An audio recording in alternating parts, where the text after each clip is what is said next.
There simply comes a time when one cannot consume any more cherry tomatoes. Geek Crew, you had to let me know in the comments down below if cherry tomatoes, in your opinion, from the garden, they're delicious, don't get me wrong, but they definitely don't have the same flavor as a full-blown tomato. And me, personally, I'm starting to get full-blown tomatoes, and I'm looking forward to tomato sandwiches. But in order for my tum-tum to have room for tomato sandwiches, I need to do something with these cherry tomatoes that isn't wasteful. So I have a number of different ways that you can store these long-term, which I will be using / have used in the past. And it's not like your classic ones, promise. There's like, I have a ton. Okay, number one is actually slow roasting. So this is super simple, you guys.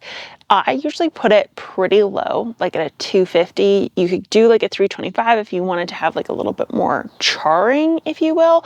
You can do it on a barbecue if you want that kind of taste and vibe. You could smoke them. Literally, the possibilities are endless. I personally just do salt, pepper, and a little bit of herbs on a cookie sheet with no oil. Now you can add olive oil. Olive oil will allow you to store this in your fridge a little bit longer term, particularly if you have submerged the tomatoes entirely after you've oven roasted them. Now, if you don't want to put them in oil or you don't want to use them right away in like a stew or a chili or whatever case you're using oven roasted cherries in, literally meal portion size it into little tiny Ziploc bags, pop that into the freezer. If you're really extreme and lazy like I am, get a giant Ziploc and put everything that you use to make a chili inside of there, herbs included, from the garden, Ziploc that up, throw it in the freezer, you're done. Simple as that. There's no wrong way. Literally, there's no wrong way to do it. The longer you do it, the more dehydrated everything becomes. The more higher heat that you use, the more crispy the outside becomes. If you use olive oil, obviously that's going to change maybe what you're using it for. Okay, next one is along very similar lines to the oven roasted, but instead it's dehydrated. And before you're like, okay, yeah, obviously. So obviously you can dehydrate a cherry tomato. What I suggest doing and what I've made a fan favorite in my family, they expect it every time they come over for supper now. And that is when you take the cherry tomatoes, you cut them in half, you then obviously dehydrate them. But here's the key. What you're gonna do is you're gonna take some chili oil and you're going to remove some of it out so you can obviously fit the cherry tomatoes in, pop the cherry tomatoes in that you've dehydrated, or you can do oven roasted if you wanted, mix it into the chili sauce.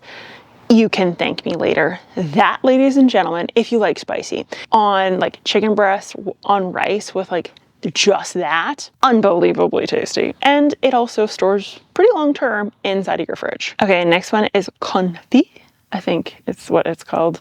Anyways, if you don't know what that is, it's the European version of salsa, for lack of a better term. So you can use this on bread, you can use this on toast, you can use this on crackers, you name it. There's a ton of different ways to do it. It's super easy to do.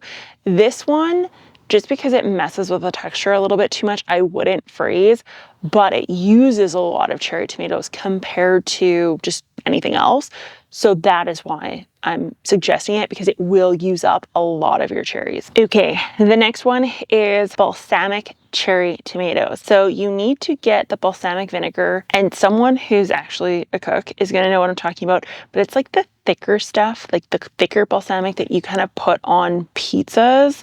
That mixed in with sun-dried tomatoes is delicious. It's actually it's basically confit, but like slightly different in the sense that you could use it on a pizza and it not be as soggy. So it's not gonna like sog down a pizza.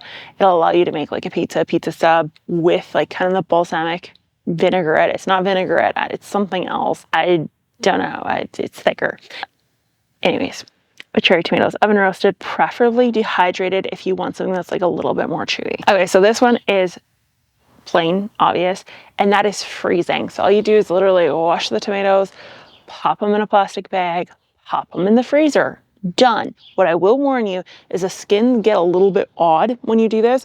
So you may need to peel and it peels actually pretty easy after freezing. You just thaw them out and the peels literally slip off. You may need to peel them if you've got fussy or picky eaters, because the texture of the skin, in my opinion, as a picky eater, does change. So that is something to definitely think about. It's just obviously isn't flavored. It's obviously not ready in the sense that the dehydrated or the oven roasted are. But if you're low on time, about to go on vacation, grab them, throw them, wash them, pop them in the freezer, and then kind of do what I'm saying to do later on down the road. I wait till things cool down outside before I really process anything that involves heat. And that's just because I hate heat and I'm not warming up my house for it. This one's actually pretty good. I'm not gonna lie, you can do this so many different ways again. That is pickled cherry tomatoes. Now, these are obviously going to have pickle taste, and there are some people out there that just absolutely hate pickled, which I can understand. But if you want to do something really cool for like pizzas or for stir fries or chilies, doing a pickled tomato with like pickled jalapenos. You can do classic pickles in the sense like more of like a dill pickle tomato. Not my favorite, but pretty good on sandwiches.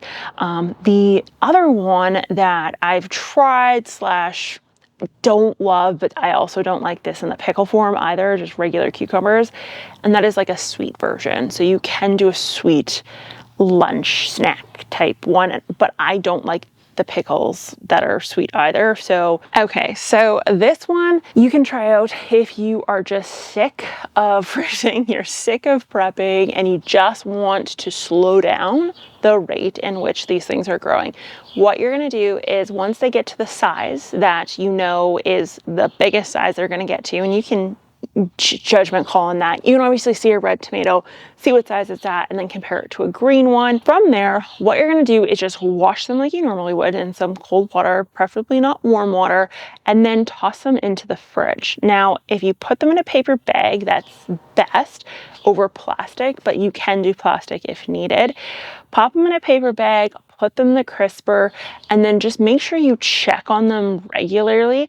They will eventually turn red. Now, in the event that you've ran out of fresh eating cherry tomatoes and or the ones inside of the fridge are still green and you're like, dude, you need to like get on with your life, just take them, put them on the counter, let them warm up, and then wham bam, thank you ma'am, you've got cherry tomatoes, because they will ripen pretty darn quick once you take them out and put them on the counter, particularly if you take them out and you put them beside another ripe tomato. But if you want to know how to actually increase the yields of your tomatoes, you're going to want to watch this video right here, and that's what Google said you should watch next. So I'll talk to you guys next time.